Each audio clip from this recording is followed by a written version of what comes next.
22 mars 2012, 11h30, temps local. Toulouse, quartier de la Côte-Pavée, 17 rue du Sergent Vignier. Un homme sort par la fenêtre du premier étage d'un immeuble résidentiel, 2 pistolets automatiques dans les mains, tirant en rafale tout en tombant. Il chute d'environ 4 mètres. Avant qu'il touche le sol, une seule balle française tirée par un tireur d'élite du raid lui traverse la tête. Il est mort avant d'atteindre le trottoir. Il s'appelle Mohamed Merah. Il a 23 ans. Il a passé les 32 heures précédentes retranché chez lui, refusant de se rendre, tirant sur les policiers. Il a passé les 11 jours précédents à tuer 7 personnes en France. 3 militaires, un rabbin, 3 enfants juifs de 3, 6 et 8 ans. L'histoire commence le 11 mars 2012, en fin d'après-midi, sur un petit parking à Toulouse. Un homme casqué s'approche à moto d'un sous-officier de l'armée française en tenue civile venu vendre son scooter à un acheteur trouvé sur Internet. Le sous-officier s'appelle Imad Ibn Ziaten, 30 ans, sergent-chef au 1er régiment de trains parachutistes basé à Francazal, près de Toulouse, père de 3 enfants, français d'origine marocaine, musulman pratiquant. L'homme casqué, sans un mot, sort un pistolet et lui tire une balle dans la tête. Puis il s'enfuit. Le corps est retrouvé par un passant 15 minutes plus tard. Aucun mobile évident. La police ouvre une enquête pour homicide crapuleux. 4 jours plus tard, le 15 mars, un autre attentat frappe à Montauban, 50 km au nord de Toulouse. 3 militaires du 17e régiment du génie parachutiste en tenue militaire viennent retirer de l'argent à un distributeur automatique de banque. Un homme à moto arrive derrière eux et ouvre le feu. 2 sont tués sur le coup. Le caporal Abel Chenouf, 24 ans, français d'origine maghrébine, converti au catholicisme, marié, sa femme est enceinte. Le soldat de première classe, Mohamed Legouad, 26 ans, français d'origine algérienne, musulman. Le 3e militaire, le caporal Loïc Libert, 28 ans, français d'origine martiniquaise, est grièvement blessé. Il restera tétraplégique. Le tueur s'enfuit à moto. La police établit ce jour-là par expertise balistique que la même arme, un pistolet Colt calibre 11,43, a été utilisé à Toulouse et à Montauban. L'enquête judiciaire prend une nouvelle dimension. Les 3 victimes militaires sont d'origine maghrébine ou noire. Elles portaient l'uniforme français. Le motif racial ou politique devient probable. La Direction centrale du renseignement intérieur, DCRI, ancêtre de la DGSI, prend le relais de la police judiciaire de Toulouse. Les enquêteurs travaillent à 48 heures d'affilée. Ils épluchent les caméras de surveillance. Ils cherchent la moto. Ils croisent les fichiers des militants radicaux connus dans la région. Ils n'ont pas encore le nom du tueur quand un 3e attentat frappe. 19 mars 2012, 8 heures du matin. Toulouse, école aux arts Atora, établissement juif du quartier de la Roseraie. Les enfants arrivent en classe. Un homme casqué s'approche à moto de la porte principale. Il descend, sort 2 armes et ouvre le feu à bout portant. Il tue Jonathan Sandler, 30 ans, professeur de religion et jeune rabbin. Il tue les 2 fils de Jonathan Sandler, Gabriel, 6 ans, et Arié, 3 ans. Il poursuit une petite fille dans la cour, Myriam Monsonego, 8 ans, fille du directeur de l'école. Il l'attrape par les cheveux. Son premier pistolet s'enraye. Il change d'arme calmement. Il tire une balle dans la tête de l'enfant. Puis il repart à moto. La France s'arrête. Le président Nicolas Sarkozy, en pleine campagne présidentielle contre François Hollande, suspend sa campagne. Il se rend à Toulouse dans la journée. Il visite l'école aux arts Atora. Il rencontre les familles. Il prononce un discours devant l'école. Ces enfants sont nos enfants. Toute la France pleure avec elle. Le ministre de l'Intérieur, Claude Guéant, est convoqué à l'Élysée. Sarkozy demande une chose. Le tueur doit être arrêté dans les 48 heures. Toutes les ressources de l'État doivent être mobilisées. Le Premier ministre François Fillon coordonne les renseignements généraux, la DCRI, la police judiciaire, la gendarmerie nationale. Tous convergent sur Toulouse. L'enquête entre en accélération extrême. Les enquêteurs de la DCRI ont une donnée nouvelle. Une adresse e-mail a été utilisée le 9 mars pour demander un rendez-vous à Imad Ibn Ziaten sous couvert d'acheter son scooter. Cette adresse est tracée, elle mène à un ordinateur situé chez la mère du tueur potentiel. Mohamed Merah, 23 ans, français d'origine algérienne, résidant au 17 rue du Sergent Vignier à Toulouse. Petit délinquant depuis l'adolescence, plusieurs peines de prison courtes pour vol et violence. Radicalisé en prison entre 2007 et 2010. 2 voyages documentés au Waziristan pakistanais et en Afghanistan entre 2011 et janvier 2012. Contact avec des cadres d'Al-Qaïda dans les tribus Pashtunes. Retour à Toulouse en janvier. Sous surveillance de la DCRI depuis, mais dossier considéré comme non prioritaire. 21 mars 2012, 3h10 du matin. Les équipes du RAID, Recherche Assistance Intervention Dissuasion, sont en place autour de l'immeuble du 17 rue du Sergent Vignier. Le RAID est l'unité d'élite antiterroriste de la police nationale française, créée en 1985 en réponse à la vague terroriste des années 70 et 80. Équivalent police du GIGN Gendarmerie, basé à Bièvre en région parisienne, avec des équipes régionales à Marseille, Lyon, Strasbourg, Bordeaux, Rennes et Toulouse. Effectif total en 2012, environ 200 opérateurs. À Toulouse, l'unité régionale est renforcée par le raid central de Bièvre, projeté par avion militaire en fin de soirée. Total sur place, environ 60 opérateurs. Le commandant du raid est Amaury de Haute-Cloque, 48 ans en cette année 2012. Petit-neveu du maréchal Leclerc de Haute-Cloque, libérateur de Paris en 1944. Officier de police issu de la gendarmerie mobile, spécialiste antiterroriste depuis 20 ans. Il a pris le commandement du raid en 2007. Il connaît personnellement chaque opérateur. Il a formé la doctrine française d'intervention ostages lente et méthodique. Priorité absolue au maintien des vies civiles autour. Négociation prolongée. Assaut seulement quand toutes les options sont épuisées. Cible saisie vivante si possible. Neutralisation létale seulement en légitime défense. Le périmètre est bouclé en moins d'1 heure.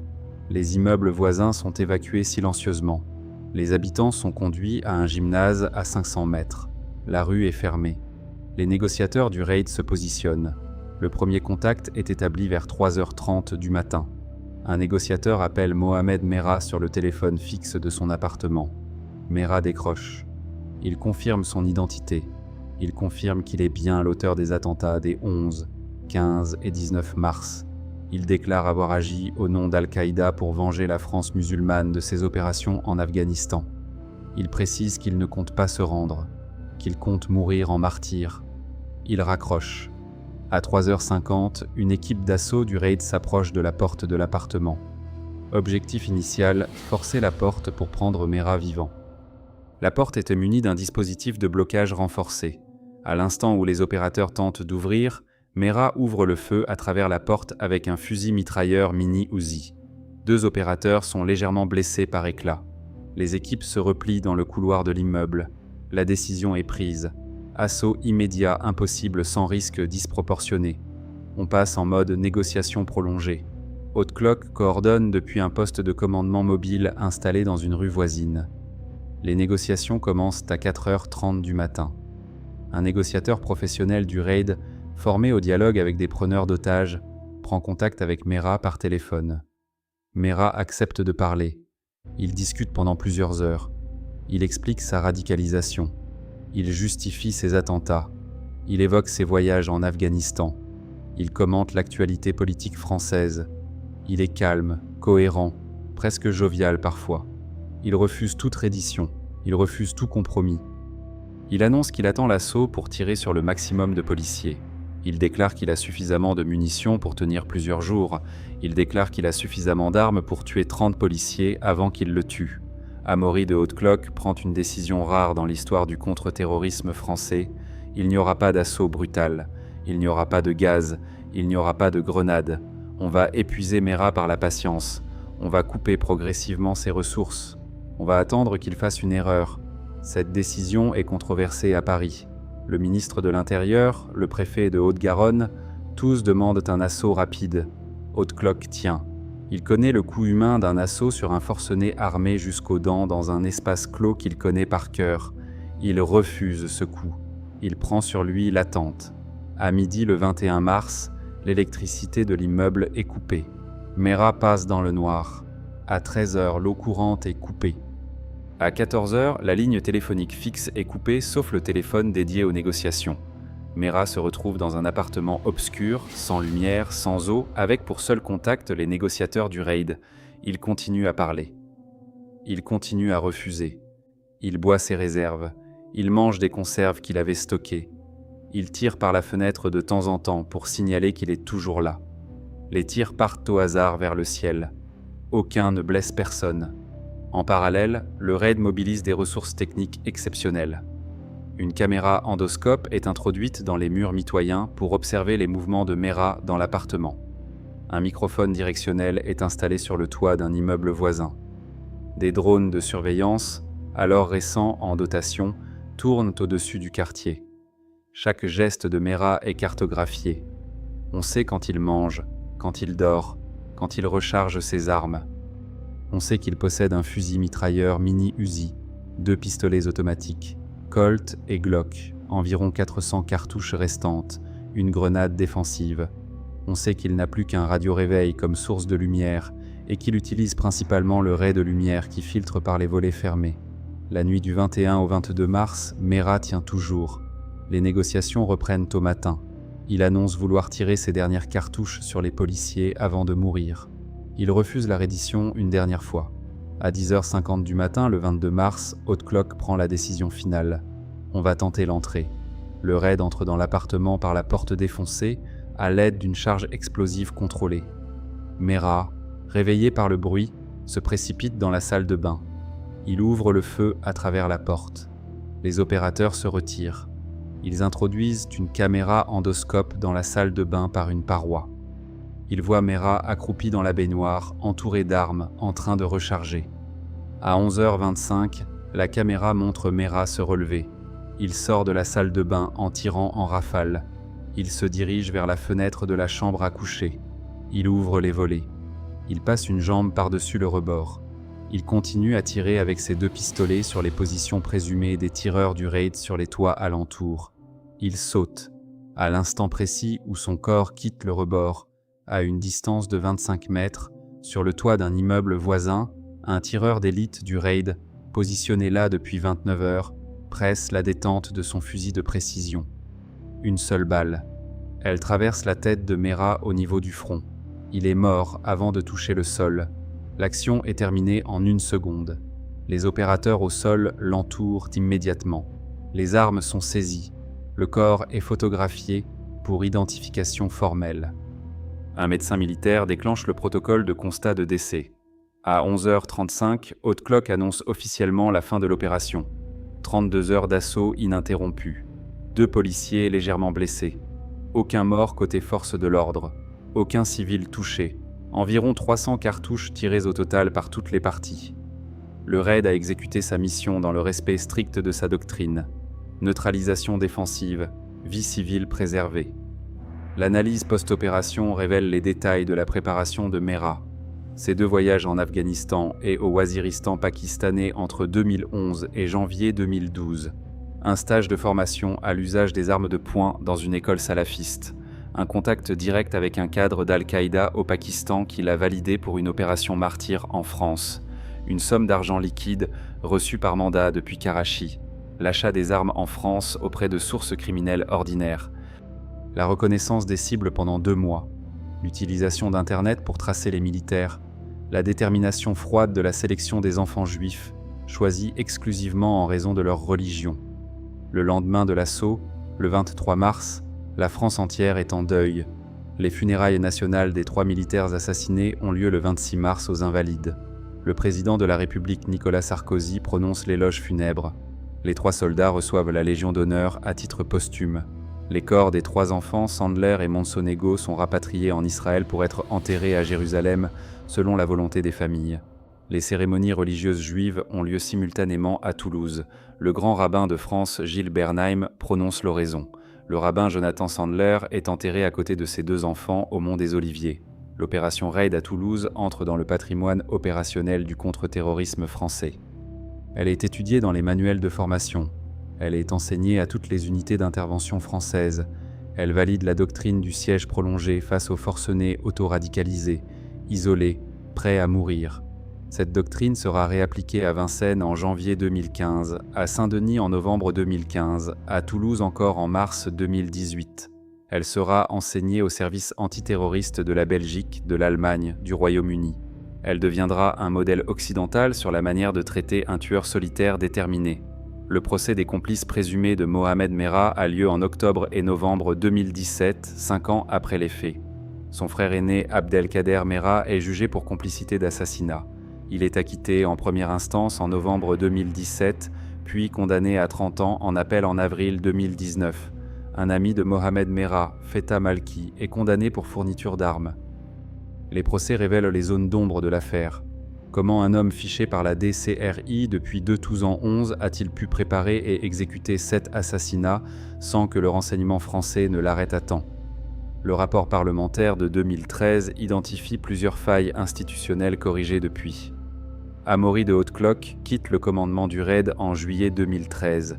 Il rejoint la Direction générale de la sécurité intérieure comme conseiller spécial. En 2018, il prend la présidence de l'Association nationale des victimes du terrorisme. Il consacre ses années suivantes à l'accompagnement des familles endeuillées. Il ne parle presque jamais publiquement de l'affaire Merah. Une seule fois, en 2022 pour le 10e anniversaire, il accorde un entretien à France Bleu Occitanie. Il déclare ceci: « Je pensais que le terroriste était sous anabolisant. Nous avons tenu 32 heures parce qu'il fallait tenir. Nous avons tiré une seule balle parce qu'il fallait une seule balle. Nous avons perdu personne parce que c'était notre devoir de ne perdre personne. » Le RAID en 2012, année de Toulouse, comptait environ 200 opérateurs. En 2026, il en compte 500. L'augmentation d'effectifs résulte directement de l'affaire Merah, puis des attaques de 2015. Le RAID central a désormais des unités permanentes dans 15 villes françaises. Chaque unité est capable d'intervenir sur une prise d'otage en moins de 2 heures. Le budget annuel du RAID est passé de 15 millions d'euros à 50 millions entre 2012 et 2025. La France a pris conscience à Toulouse que le contre-terrorisme intérieur exigeait des ressources permanentes de haut niveau, pas seulement des ressources ponctuelles. Le 17 rue du Sergent Vignier existe toujours. L'immeuble a été rénové en 2015. L'appartement de Mohamed Merah a été occupé par une famille ordinaire à partir de 2016. Aucune plaque commémorative n'a été posée. Ce n'est pas un lieu de mémoire. C'est un immeuble résidentiel où vivent des Toulousains qui ne veulent pas être associés à cette histoire. Mais dans les rues voisines, les habitants se souviennent. Ils se souviennent des sirènes pendant 32 heures. Ils se souviennent des tireurs d'élite sur les toits. Ils se souviennent du bruit de la seule balle qui a mis fin à tout, un jeudi matin à 11h30. Les 3 militaires assassinés reposent respectivement à Rabat pour Imad Ibn Ziaten, à Ossoun dans les Hautes-Pyrénées pour Abel Chenouf et à Tarbes pour Mohamed Legouad. Le caporal Loïc Libert, tétraplégique depuis Montauban, est mort en 2020 à l'âge de 36 ans, des complications de ses blessures. Il a été enterré avec les honneurs militaires à Fort-de-France en Martinique. Sa famille a reçu la Légion d'honneur qu'il n'avait pas pu recevoir de son vivant. Les 4 morts et un blessé grave de Montauban et Toulouse représentent la plus grande perte française à l'attentat sur son sol depuis les attentats du RER Saint-Michel en 1995. Les enfants juifs assassinés, Gabriel Sandler, Arié Sandler et Myriam Monsonego, reposent à Jérusalem, au Mont des Oliviers, aux côtés de Jonathan Sandler. Chaque année, le 19 mars, une cérémonie commune est organisée à Toulouse par la communauté juive et par les autorités municipales. Les noms des 4 victimes de l'école Ozar HaTorah sont lus à voix haute. La mémoire de leur âge est rappelée. 3 ans, 6 ans, 8 ans, 30 ans. Aucun d'eux n'a atteint son prochain anniversaire. L'école Ozar HaTorah, rebaptisée Or Torah en 2014, existe toujours. Elle scolarise environ 150 enfants. Les mesures de sécurité y sont maximales. L'affaire Merah reste dans la mémoire française comme le moment de bascule. Avant Merah, la France pensait le terrorisme comme un phénomène extérieur importé. Après Merah, la France sait que le terrorisme peut naître à l'intérieur, chez un jeune homme français né en France, radicalisé en France, entraîné à l'étranger, revenu en France pour tuer des Français. Cette prise de conscience façonnera toute la politique française de renseignement, de contre-terrorisme, de politique de la ville entre 2012 et aujourd'hui. Elle façonnera la loi de programmation militaire de 2013, la création de la DGSA en 2014, le plan Vigipirate renforcé de 2015, les attentats de Charlie Hebdo et du Bataclan, la réponse française à chacun. Le raid de 2018 reçoit à Toulouse la médaille d'or de la ville pour son action. La cérémonie a lieu à la mairie de Toulouse, en présence des familles et des victimes. Amaury de Haute-Cloque, retraité, y assiste discrètement. Il ne parle pas. Il salue les tireurs qui étaient sur les toits. Il salue les négociateurs. Il salue les opérateurs qui ont défoncé la porte à 3h50 du matin, il y a 6 ans. Certains sont encore en service. Certains ont pris leur retraite. Un seul est mort en opération depuis, dans un attentat en dehors de France. La mémoire du raid Toulouse 2012 est intacte dans l'unité. Elle est transmise à chaque nouvelle promotion. Un mémorial national aux victimes du terrorisme a été inauguré à Paris, Invalides, en 2019. Il porte les noms de toutes les victimes françaises du terrorisme depuis 1974. Sur ce mémorial figurent les noms d'Imad Ibn Ziaten, d'Abel Chenouf, de Mohamed Legouad, de Loïc Libert, de Jonathan Sandler, de Gabriel Sandler, d'Arié Sandler et de Myriam Monsonego. 7 noms de Toulouse-Montauban gravés dans le marbre. Le président de la République dépose une gerbe chaque 11 mars, jour anniversaire du premier meurtre. Le rituel ne changera pas. Il rappelle que la mémoire n'est pas une option. L'assaut du raid au 17 rue du Sergent-Vignier de Toulouse le 22 mars 2012 reste le modèle français du siège prolongé face à un forcené terroriste isolé. 32 heures de patience, un seul tir décisif, 2 blessés légers, aucun mort évitable. Le contre-terrorisme français ne cherche pas la vengeance rapide. Il cherche la neutralisation propre. La justice s'exerce ensuite, ou pas selon que le terroriste survit ou pas. Mais l'objectif de l'unité d'intervention est immuable. Protéger la vie civile, protéger la vie de ses opérateurs, neutraliser la menace. Dans cet ordre, toujours dans cet ordre, c'est ce que le raid a fait à Toulouse. C'est ce qu'il refera à chaque fois qu'il sera appelé. Le grand rabbin de France de 2012, Gilles Bernheim, a prononcé lors des funérailles de Toulouse une phrase restée célèbre. « Ces enfants sont morts parce qu'ils étaient juifs, ils sont morts en France en 2012. Que cela ne se reproduise jamais. » Cette phrase n'a pas été respectée par l'histoire française ultérieure. Sarcelles, Créteil, Villeurbanne, chacune a eu ses attentats antisémites. Mais Toulouse reste la référence chronologique. Le premier attentat antisémite en France du XXIe siècle avec des enfants comme cible délibérée. La mémoire est douloureuse, la mémoire est nécessaire, la mémoire est ce qui reste quand tout le reste s'est effondré. Un dernier chiffre pour clore. Depuis 2012, la France a enregistré 355 victimes du terrorisme sur son sol. 230 ont été tués lors des attentats de Charlie Hebdo, de Hypercacher, du Bataclan, du Stade de France, de Nice, et de Saint-Étienne-du-Rouvray, entre 2015 et 2016, 125 autres dans des attentats ultérieurs plus dispersés. Toulouse 2012 compte pour 8 dans ce chiffre, 8 vies, 3 militaires, un rabbin, 3 enfants, une petite fille de 8 ans. Ce sont les 8 qui ont ouvert la porte française à la vague terroriste des années qui ont suivi. La France ne les oublie pas, la France ne peut pas les oublier.